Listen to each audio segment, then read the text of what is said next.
Hi, I'm Adam Smith, the Communications Director of Public Campaign, and this week we brought you 130 articles in our daily Money and Politics Clips Report. Here are some of the top stories.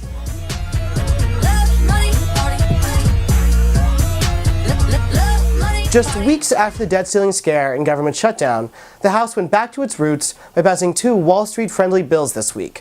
One to delay rules to protect small investors, and another to repeal a requirement around derivatives.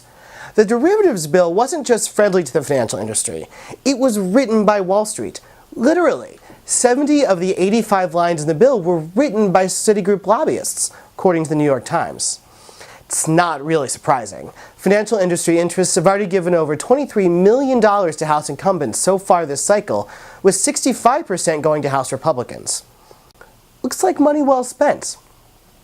But don't just blame the Republicans. Many Democrats also support the bill because, as the Times explained, Republicans have enough votes to pass it themselves, so vulnerable House Democrats might as well join them and collect industry money for their campaigns. Making voting decisions based on the cash it'll bring in, just as our founders envisioned. The quote of the week, though, goes to an anonymous House aide who emailed Financial Services Committee staff about using lobbyist talking points on these issues. The aide wrote, "I know that some of our members are inclined to whore, but we cannot be apes." Whores, apes, probably a pretty good description of how the American people feels about Congress these days. And speaking of getting back to normal, on Saturday at a fundraiser in Georgia, Senator Mitch McConnell told about 300 K Street lobbyists and big donors there will not be another shutdown and the party won't be paralyzed by anti-establishment senators like Ted Cruz and Mike Lee.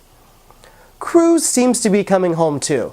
He told his colleagues this week that he won't campaign against them, and he won't help fundraise for outside groups like the Senate Conservatives Fund that are attacking McConnell and his colleagues.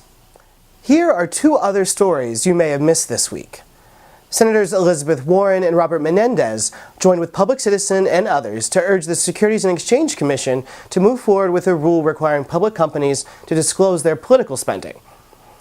The cover story in this week's Huffington Post magazine features Congressman John Sarbanes, Public Campaign's Nick Neihart, and other reformers on the future of our efforts to lift up the voices of everyday people in the political process. And that's it for us today. If you'd like to receive these stories and more in your inbox every morning, sign up for our Public Campaign Daily Clips report at publiccampaign.org/dailyclips. Thanks for watching, and we'll see you next week.